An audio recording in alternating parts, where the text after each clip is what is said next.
we've been discussing about the nature of the mind and how to be mindful of the mind during these past few days, both from the theoretical and practical aspects.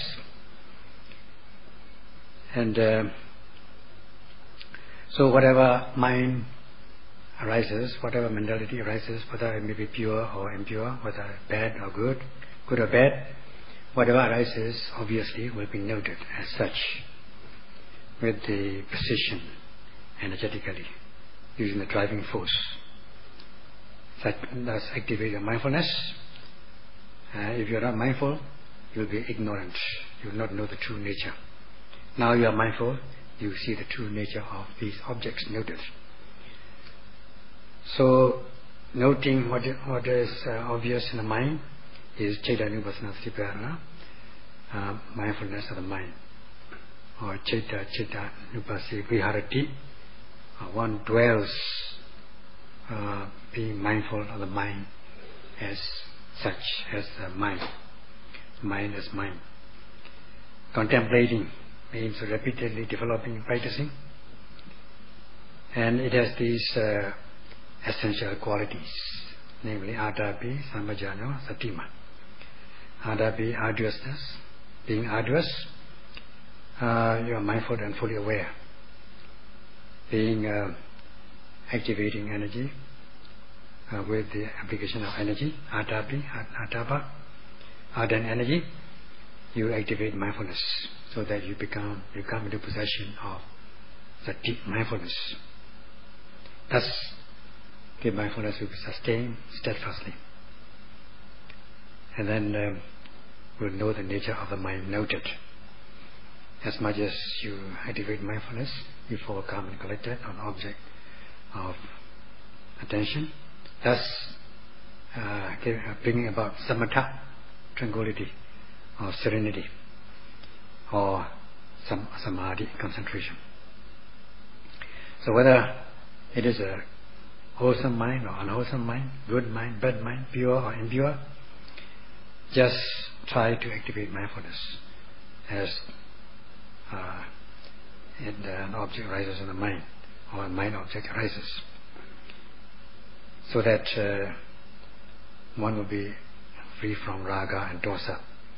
There will be no affliction. You will not be afflicted with craving, raga, neither will you be afflicted with dosa, anger, or ill will, or other defilements, because you have tranquilized your mind, samatha. You are not agitated with raga, dosa, therefore your mind falls calm and collected, deepening your concentration, samatha or samadhi. Then you'll be aware of true nature of objects. That is samajanya, given by the expression samajanya, fully aware or completely aware. Such is Chitta-Nupassana, such is the essence and quality of Chitta-Nupassana, the practice of the contemplation of the mind, noting the obvious object, applying energy, thus sustaining your mindfulness. Then you know truly, correctly, and that is your immediate benefit. And then you will be free of the abhijja domanassa. That means covetousness and mental distress, or lobha dosa in essence, as regards the object noted. If you are not mindful, covetousness and lobha dosa, covetousness and mental distress are bound to arise in the stream of consciousness. Now, being mindful, these things will not arise, because these abhijja domanassa, covetousness and mental distress are bound to arise whenever you are not mindful in this world. They come and go. So this is the immediate benefit of the practice. If you are by being mindful, you are free from kilesas temporarily, momentarily, and you can by distancing, keeping your defilements farther away from you, keeping at a distance, such as Tadenga and Vekamana. So this is the immediate benefit, and you are practicing mindfulness in order to realize this benefit. Hence, this is the essence of the practice of the contemplation of the mind, Cetan Vipassana, Satipatthana. If you are not mindful of every arising in the body, the contemplation of the body as body, and the contemplation of feelings as feeling, and the mind objects as mind objects, then you will not become aware of the true nature of things. Then you will be liking or disliking, wanting or not wanting, elation or dejection. All these things all these kilesas will arise. As much as you do that, so too, when you are not being mindful of general objects or Dhamma objects, you will not know the truth or true nature of the objects, then you will be overcome or invaded by these kilesas such as raga, dosa, moha, and so on. So, as much as these kilesas arise, kilesas will not arise if you are mindful of these objects, kaya, vedana, citta. That means the bodily object, feelings, and mind objects. With the practice of Satipatthana, then you will be free of kilesas if you are mindful. So too, if you are mindful of the general objects like Dhamma objects, then you will be free of kilesas. And this we shall discuss today.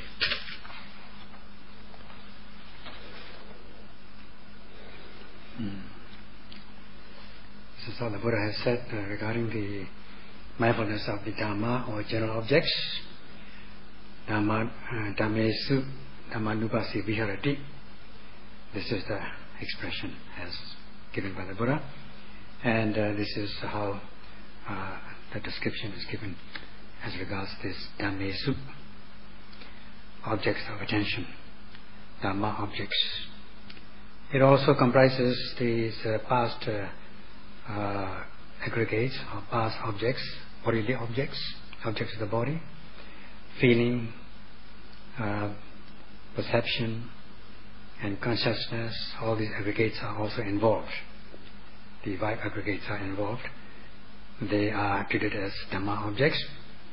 And also these nivaranas, hindrances to progress, specifically, beginning with this kamachanda, nivarana, the hindrance of sense desire, wishing to see agreeable, wishing to enjoy agreeable visible objects, agreeable sound, and so on.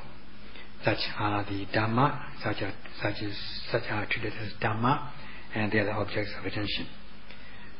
Then also this another hindrance, namely hindrance of ill will, vyavada, nivarana, dissatisfaction and disappointment as regards objects seen, heard, and so on. And these are also objects of attention, and they are treated as Dhamma objects. And then comes the lack of energy, slackness, laxity, not wishing to exert energy, but even if you exert energy, you soon get exhausted. Feeling sloth and torpor, and empathy also is involved, not wishing to do anything, just fed up of doing anything. And that also, and also giving up as regards the practice when one faces difficult situations, and such is tina meda nivarana, hindrance of sloth and torpor. They are also objects to be noted as Dhamma objects.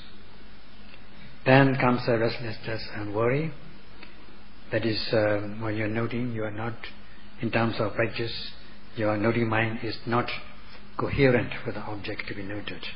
It is, in a way, it is removed or separated, become restless, distracted, and agitated. And such restlessness and worry,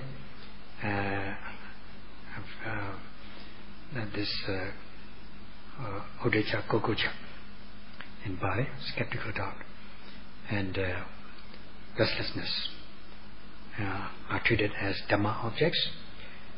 skeptical doubt about the Buddha, Dhamma, Sangha, and one's existence and so on. As for the practicing yogis, doubt about one's practice, whether by noting rising and falling as main object and every other object which arises in the body, and can it cause concentration of the mind, or can it lead to the realization of the knowledge, such as the knowledge of the mind and body, and so on, progressing along a path.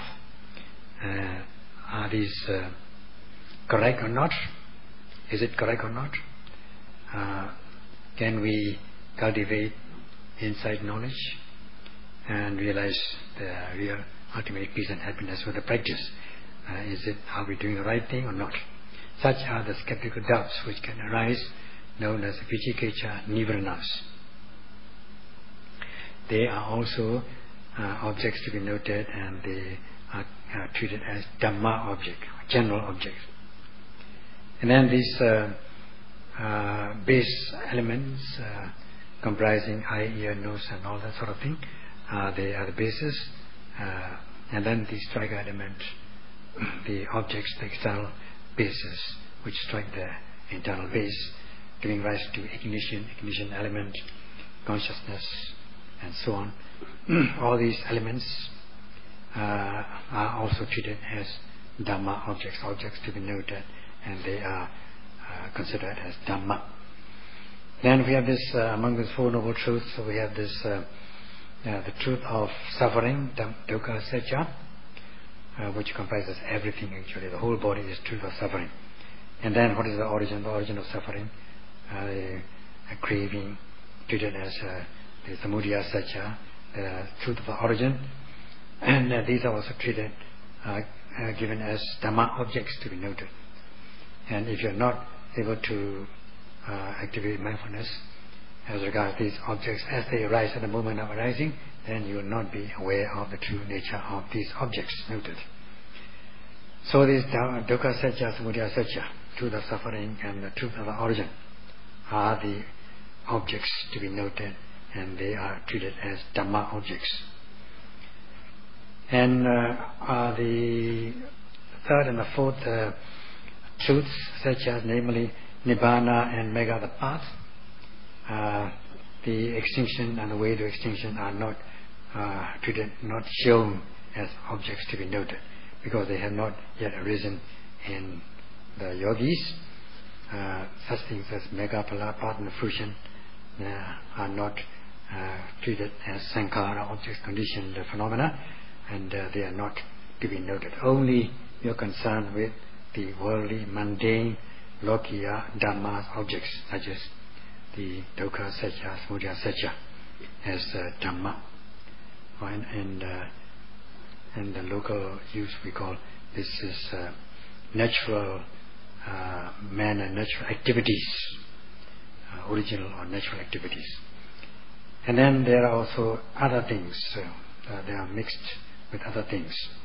So when we come to define these Dhamma objects from this Dhammesu, Dhammasi Viparati, this can you can safely say they are the general objects besides the three kinds of objects we have already discussed, namely Kaya, Vedana, Chitta, that is bodily object, feeling, and mind or mind object.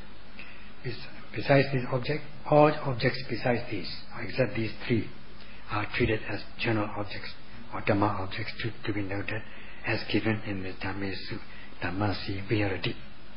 So Dhammesu, all comes under Dhammesu, general objects to be noted, as they arise obviously, and they are to be noted.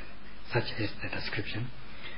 And the essential requirement is this, again this expression, Adapi Sampajano, Satima. Note arduously, activate mindfulness to become aware of the true nature of the objects. Whatever arises, you note with precision, applying this ardent energy, which is given by Adapi, in order to activate mindfulness sati, and as mindfulness sustains, then you are bound to deepen your concentration. Samatha, serenity or tranquility, or samadhi, they are synonymous. And with samadhi, there will be samajanya, awareness, full awareness or full understanding. And such is the description. Then every time you are noting and knowing, you are bound to overcome these kilesas which can arise if you are not noting and knowing. So all these general objects are to be noted as they arise in order to overcome kilesas, such as the practice of Dhamma Nupassana, Satipatthana. So every time one activates mindfulness, there must be energy involved, ardent energy, and not be arduous in the practice, and so as to cultivate mindfulness to know the truth. And if you know the truth, as much as you know the truth, you will be free of kilesas.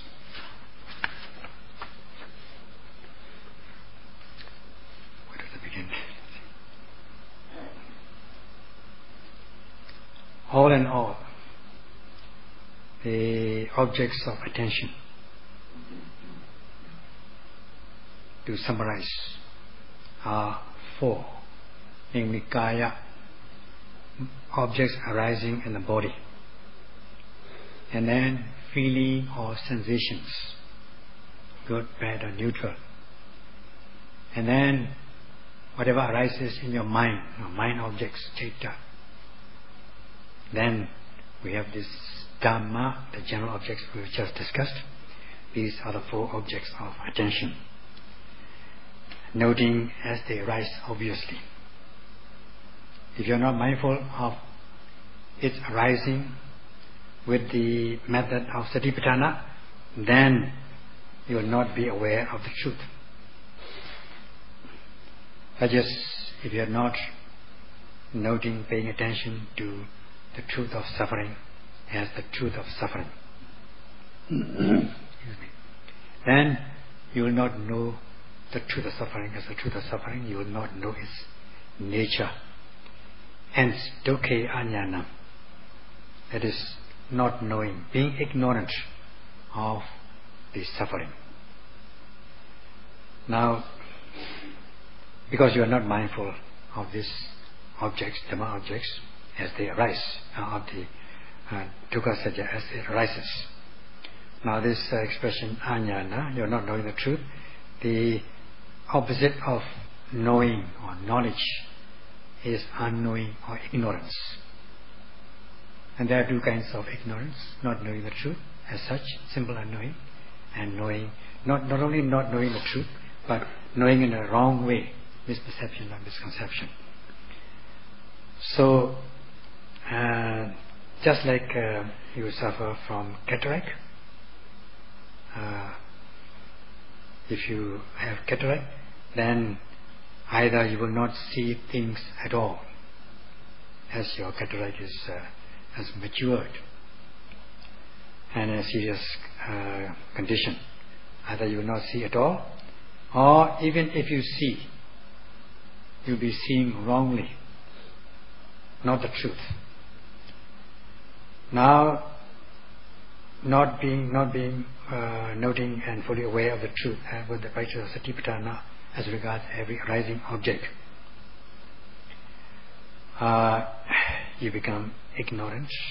That means you are not aware of the truth as aññāna. Not only not knowing the truth, but knowing in the wrong way. So that is because you are not noting energetically and precisely, taking an aim at the object with a driving force. When you apply ardent energy and taking an aim precisely, you are bound to be able to activate mindfulness, noting the object. Sati will arise. Such is noble practice. And to do that, to realize that stage, or to do that, we need the prerequisites the mental powers to reach that stage. First of all, prior to the practice, you come to understand by learning or studying or from hearsay or from Dhamma talks the 7 benefits of Satipatthana, beginning with the purification of the mind. Then you're convinced of that, or you come to understand theoretically, and you accept that. That means you believe it. That is saddha, having faith and confidence, which will lead to the zeal to undertake the practice, chanda, desire, strong desire to undertake the practice. That will bring you to the retreat, to the center. Then, after you come to the center, you start noting, because you're given the instructions how to note, and you start applying this initial energy. You note the main objects and other objects as they arise. Initial. Then, with the application of energy, there will be this sati, the power of sati will arise.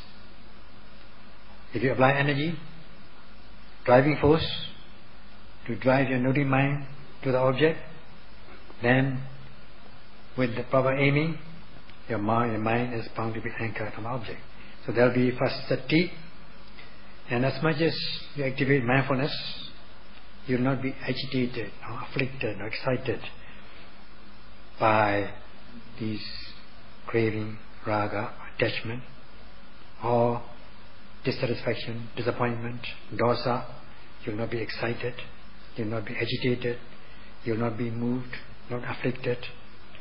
Instead, you feel calm and serene. Such is serenity, samatha, or is synonymous with samadhi, concentration. At that time, the mind which was originally initially weak will strengthen, will become powerful, become energized, so that you'll be able to overcome these hindrances to progress, beginning with the kamicchanda nivarana, hindrance of sense desire. Previously, you're always the loser, because you allow your emotions to run you, so that you will always be the loser. Now you are the victor. You win. You are the winner, because you have energized your mind. You have samatha, concentration, calm and collected, serene. So you have this kind of peace and happiness, delight. That is samatha sukha, happiness of tranquility or serenity, which excels manifold this agitated mind, the mind which you are used to in your worldly matters, social matters, being agitated, excited, overwhelmed by emotions, emotional, with passions and all that. And this samatha sukha, the pleasure, the happiness of samatha or tranquility or serenity, excels much better the worldly pleasures that you think is the best. You'll be free from, at that time, you'll be free from vuttu kama, kilesa kama, the two kinds of karma. Vuttu kama, objective sensuality, and free from this subjective sensuality, subjective defilement. So, you'll be foregoing, you'll be letting go these sukhas, worldly pleasures of subjective defilement, objective defilement. Because you have the objects to cause defilement, vuttu kama, and because you have the latent tendency of desires, then you go on wanting and wanting, which cause suffering. Now you let them go, and by letting them go, you are tranquilize, become serene. That is the happiness. Raga, dosa. All these things are sensuous things, worldly things, and this kind of happiness that we have just discussed, samatha sukha, excels manifold this sensual happiness, worldly pleasures. So such is samatha sukha. You are not agitated.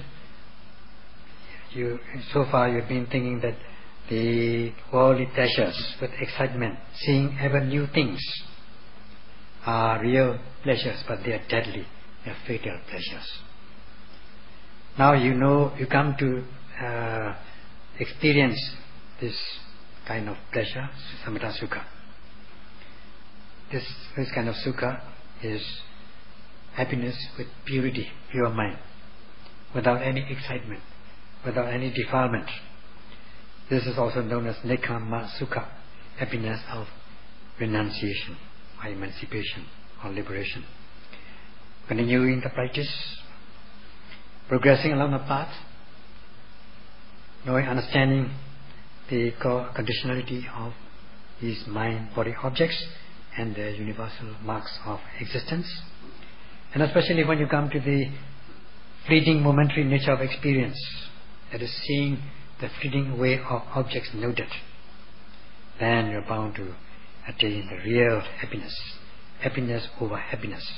Such is Vipassana sukha, the happiness of insight, cultivating mind and insight, which brings about the Dhamma, which cultivates mind and insight, will bring about this unforeseeable, inseparable kind of happiness, which is good in itself, in its pure state, not in the mixed state.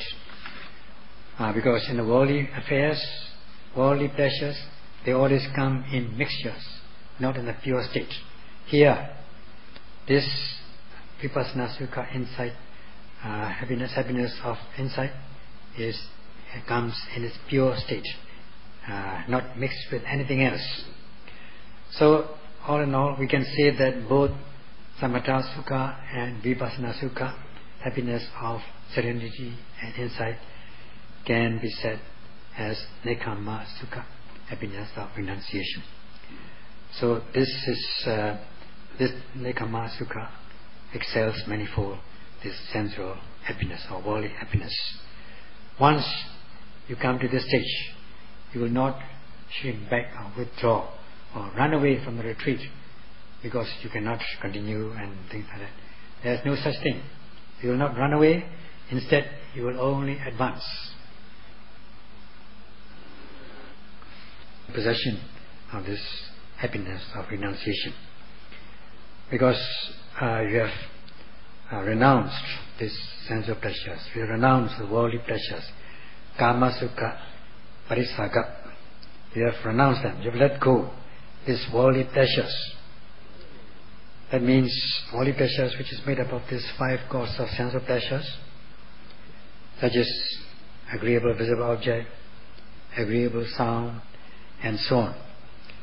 And you let go these things, let them go, then come to possess this happiness of renunciation, nekkhamma sukha. So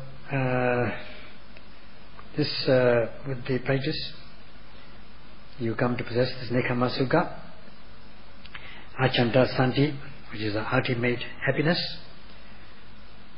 by foregoing the worldly pleasures, kama sukha, parisaga.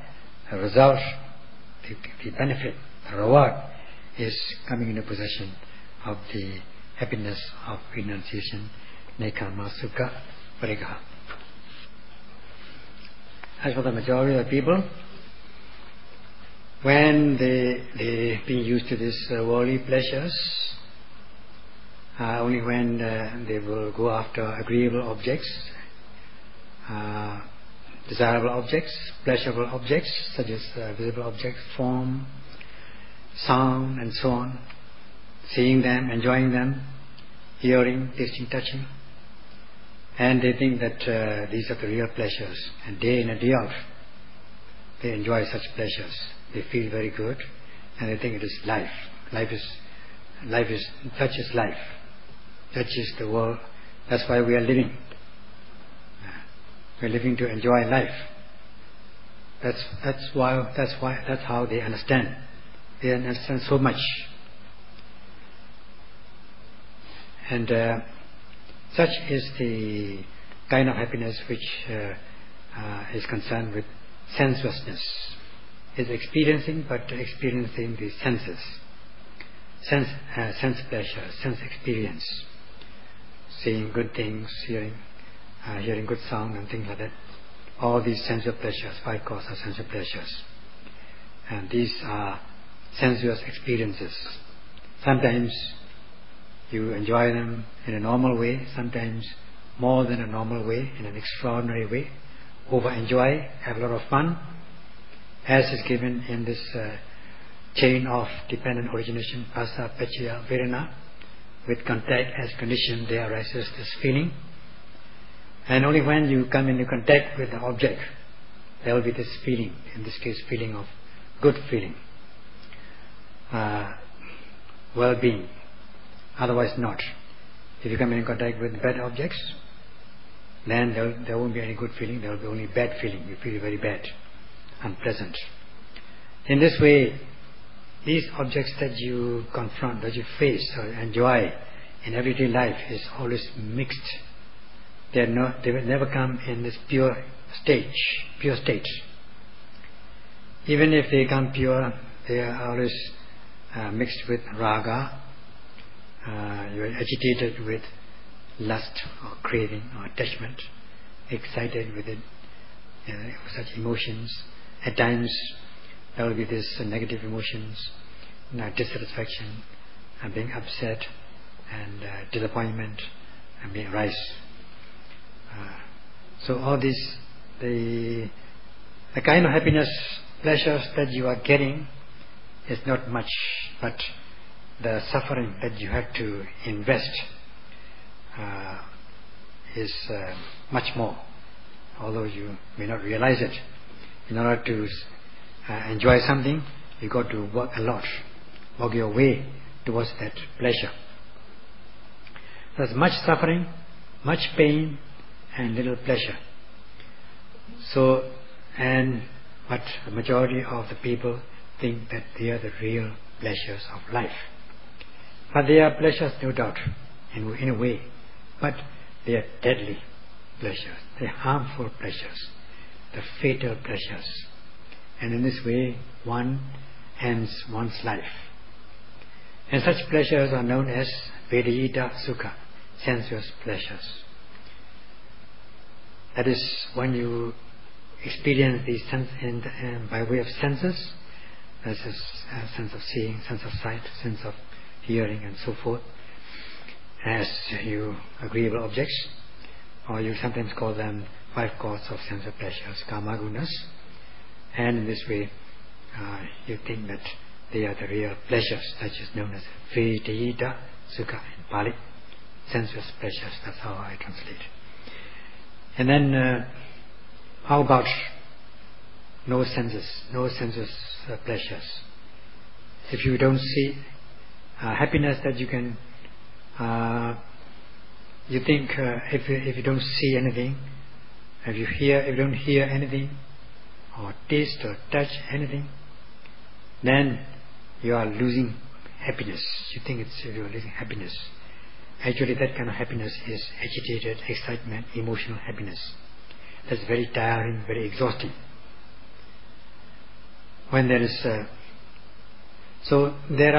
is a kind of happiness without sense, without sensuousness, non-sensuous pleasure, as I translated as such.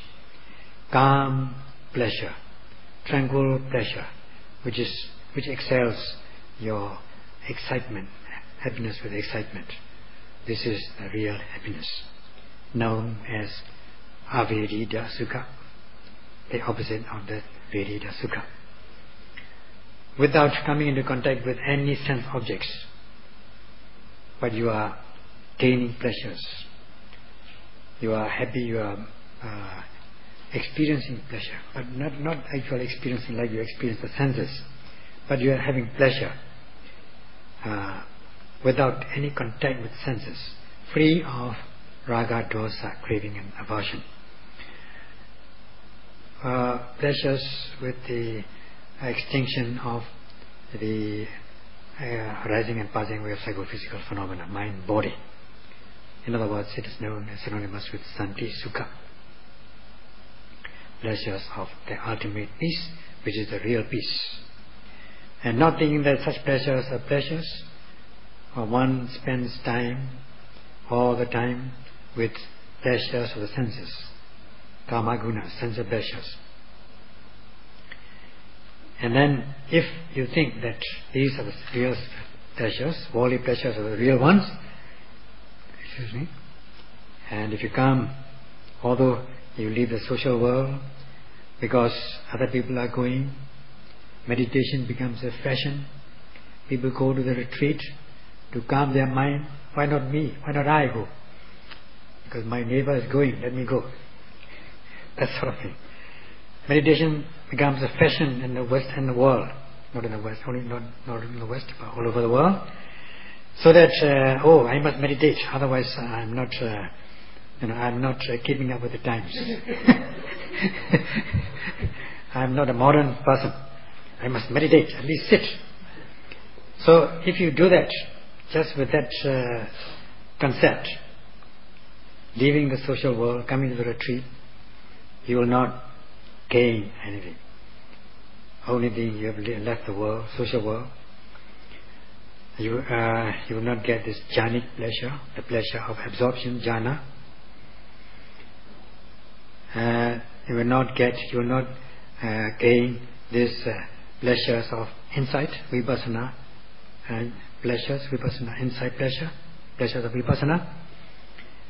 And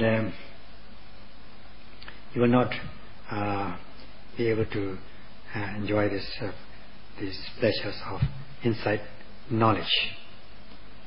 Only when you have this concept that you look how you're pursuing the real happiness, if you come with that concept, then only when you can practice insight, really you will get the nibbanic happiness of santi sukha, the happiness of peace.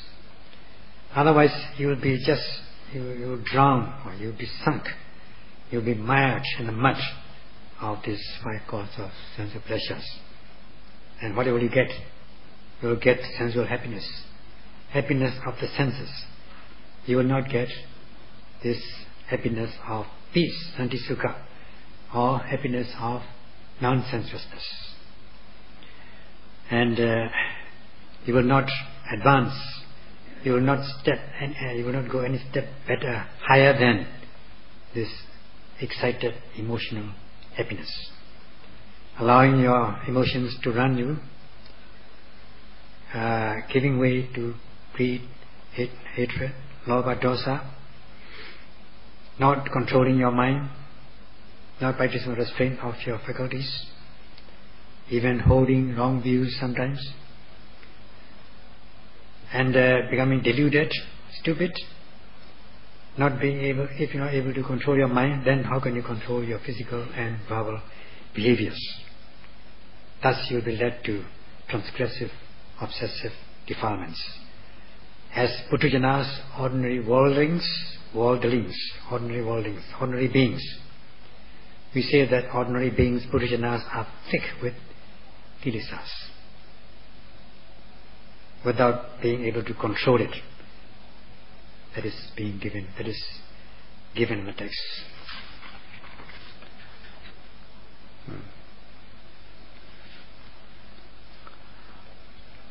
Satipatthana practice, the Satipatthana Bhavana practice, is aiming at, as we have discussed yesterday, the attainment of the real pleasure. And to do that, one has to enhance one's mental powers, beginning with the faith and confidence, saddha. Then the application of energy, to note the objects, not to miss them. When you have difficult, there's an initial application of energy. Then when you face difficult situations or pain, then you step up that energy. Then later the final energy to reach the target. Such is the possession or cultivation of virya bala, the power of virya or power of energy. Then there will be this sati bala, the power of mindfulness. With the application of energy, you will come to possess this sati bala, sati power, which then it will lead to the power of samadhi, concentration. And as it becomes fulfilled, you are bound to gain this panya bala, the power of wisdom. So this is discriminating knowledge until at last you are able to reach the final extinction of the psychophysical phenomena. When you have these energies coming in, then your mind will become developed from an undeveloped state, so that there will be no agitation or emotional feeling, or shaken or moved or afflicted with these sensual pleasures, good or bad, when you experience them. Neither will you be agitated by agreeable object, nor with disagreeable object, unpleasant object, undesirable objects. You can overcome them. Previously, you are the loser, you lost to all these things, because your mind is not so developed. Now you have developed your mind, so that you become the victor, the winner. Previously, you give way to these objects. You allow these things to run yourself. Now you don't give in. You don't allow them. So that, especially when you are able to cultivate inside, cutting through to insight knowledge, along the path, progressing along the path, then with the knowledge, your mind will mature. From an immature stage, you reach maturity. So at that stage, you yourself will come to accept the truth, will come to know the truth, accept it, and make a resolution, make a confirmation. Previously, you are believing it through hearsay, or from the Dhamma talk, or from the books and so on. Now, you are putting it to your test, the touchstone of your personal experience. You come to believe it with your own personal experience, your empirical knowledge. And with that, you come to strengthen your power of saddha, faith and confidence. And as much as you have faith and saddha, faith and confidence, you have more and more zeal to undertake the practice, chanda, and there will be more and more energy, more and more sati. The power of sati, samadhi, panya will also arise. That's why it is said that by cultivating knowledge, your mind matures. And with previously you have this developing of your mind becomes developed. So that previously your mind was very weak, so that you are very reactive, responsive to anything, any attack or any object that you face. Now, with the cultivation of knowledge, you are able to withstand. The power of repelling power has arisen in you. So, and also you'll be able to take things with balance. You have balanced attitude. You can balance your mind. You can balance your things, so that there will be neither elation or dejection, neither likes or dislikes about good or bad objects. you become balanced, equanimity, reach the equanimity. Such is the attainment of the happiness of insight. You will come to experience it with your own personal knowledge. Such is Nekkhamma Sukha. They come to possess Nekkhamma Sukha, the pleasure of or happiness of renunciation. And as much as your mind becomes energized and your mind matures, you are able to withstand all these worldly conditions, and you will be able to control yourself. First, control your mind, practice the restraint of your mind. If you can control your mind, you will be able to control your body and speech, so that there will be no mistakes made, and you will be able to live your life without mistakes, without any wrongdoing. And even if there are some small mistakes unconsciously, unawares, then you will be able to overcome such mistakes. You will correct these mistakes so that they become correct, and there will be no transgression, no transgressive defilements, no obsessive defilements. And you will not be, it will be good for the society. You will not be harming the society. Instead, you will be working for the welfare of the society. You will be, by safeguarding yourself, you are safeguarding others. You become the Dhamma victor, Dhamma winner, or you have come to possess Dhamma victory. Such is the benefit of the practice.